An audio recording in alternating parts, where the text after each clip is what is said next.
નમસ્કાર મિત્રો, આજના વિડીયોની અંદર આજે હું તમને એક એવી ઔષધિ બતાવવા જઈ રહ્યો છું જે ઔષધિ ઘણી એવી બીમારીઓની અંદર એને આપણે ખૂબ સરળતાથી ઉપયોગ પણ કરી શકીએ છીએ। તો સૌથી પહેલાં તો આ વનસ્પતિનું આપણે નામનો પરિચય મેળવી લઈએ। તો આનું નામ છે મિત્રો અરણી। અરણી વનસ્પતિ આપણા શરીર માટે ખૂબ જ ફાયદાકારક છે। તો સૌથી પહેલાં તો હવે એના ગુણધર્મ કયા છે, એની પ્રકૃતિ કઈ છે, એના વિશે માહિતી મેળવી લઈએ। તો આ અરણી વનસ્પતિ છે મિત્રો, એ તીખી પણ છે, કડવી પણ છે, તુરી પણ છે અને ગરમ છે।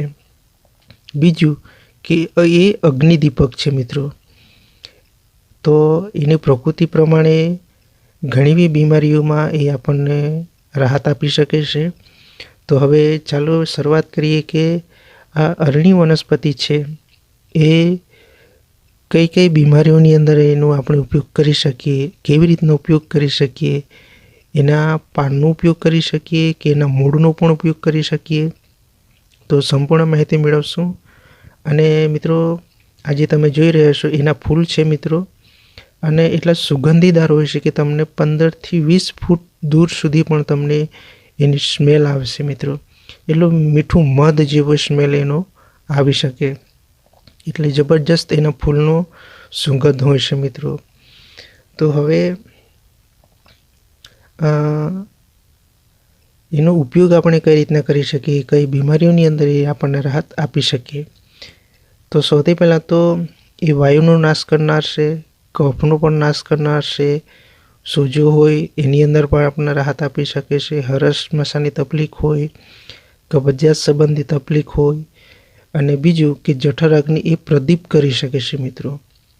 આજે તમે જોઈ શકો છો એના ફૂલ છે મિત્રો, ફૂલનો આપણે ઉપયોગ નથી કરવાનો, ફક્ત એના પાન અને મૂળનો આપણે ઉપયોગ કરી શકાય, એનું ખાસ તમારે ધ્યાન રાખજો। અને તમને કબજિયાત સંબંધી તકલીફ હોય, આમવાદ સંબંધી તકલીફ હોય, તો એની અંદર પણ તમને ઘણી એવું રાહત તમને મળી શકે આ અરણી વનસ્પતિ દ્વારા। તો સૌથી પહેલાં તો આપણા લોહીની અંદર ઝેરી કેમિકલ હોય, ઇન્ફેક્શન હોય, તો એને આપણે દૂર કઈ રીતના કરી શકાય આ અરણી વનસ્પતિ દ્વારા। તો એના આપણે મૂળનો ઉકાળો પીવાનું, બરાબર। આ તમે એનું પાન જોઈ શકો છો, એને ખાસ ઓળખ પણ કરી લેજો મિત્રો।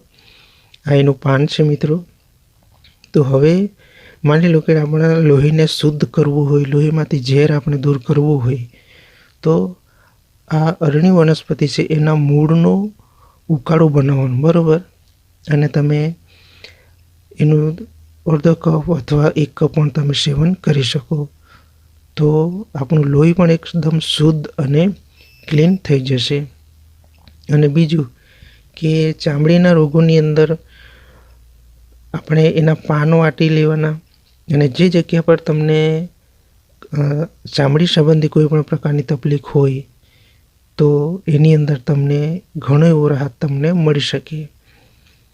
અને બીજું કે શરીરના કોઈ પણ ભાગની અંદર સોજો હોય, આપણે કોઈક વખતે કામ કરતી વખતે કદાચ પડી જવાય, એક્સિડન્ટ થાય તો આપણને મૂડ માર વાગે, તો અંદરની તરફ આપણને ખૂબ દુખાવો થતો હોય છે, સોજો પણ આવી જતો હોય છે। તો એવા સંજોગોની અંદર તમારે આ અરણી વનસ્પતિ છે એના પાન વાટી દેવાના, વાટી અને મસ્ત એનું લેપ બનાવી દો, અને જે જગ્યા પર તમને સોજો હોય એ જગ્યા પર તમે આ અરણી વનસ્પતિનો પાનનો લેપ કરવો, એટલે સોજો પણ ધીરે ધીરે કરીને ઓછો થઈ જશે, અને એ જે દુખાવો થતો હોય એ જગ્યા પર એની અંદર પણ તમને ઘણી એવી રિકવરી તમને મળી શકે।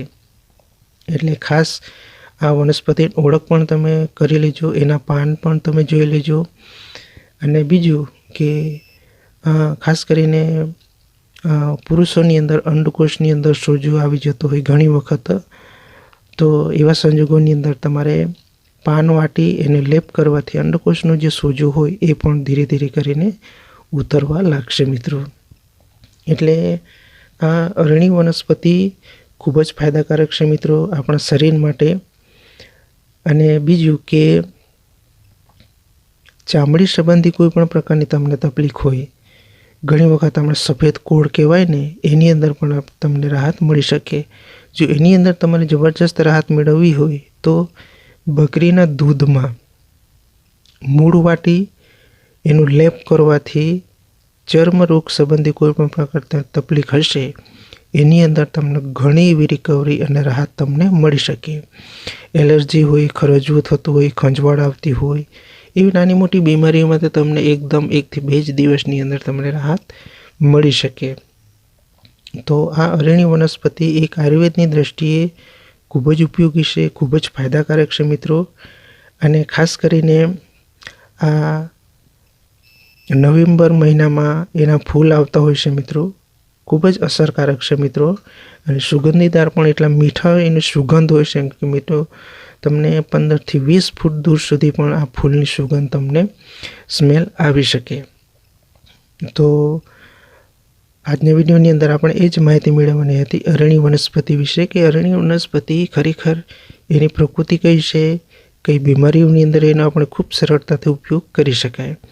અને સૌથી વધારે ઉત્તમ જે કામ કરે છે આપણા લોહીને શુદ્ધિકરણ કરવાનું કામ કરે છે મિત્રો. એટલે માની લો કે આપણે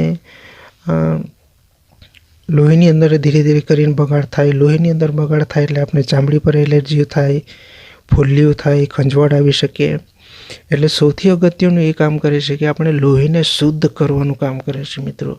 એટલે લોહીની અંદર કોઈ પણ પ્રકારની બગાડ હોય, ઇન્ફેક્શન ફેલાયું હોય, અથવા તો આપણે ખાનપાનના લીધે ધીરે ધીરે કરીને આપણે લોહીની અંદર બગાડ થઈ જાય, તો એ જે બગાડ થાય લોહીની અંદર એને એકદમ ક્લીન કરી નાખે છે.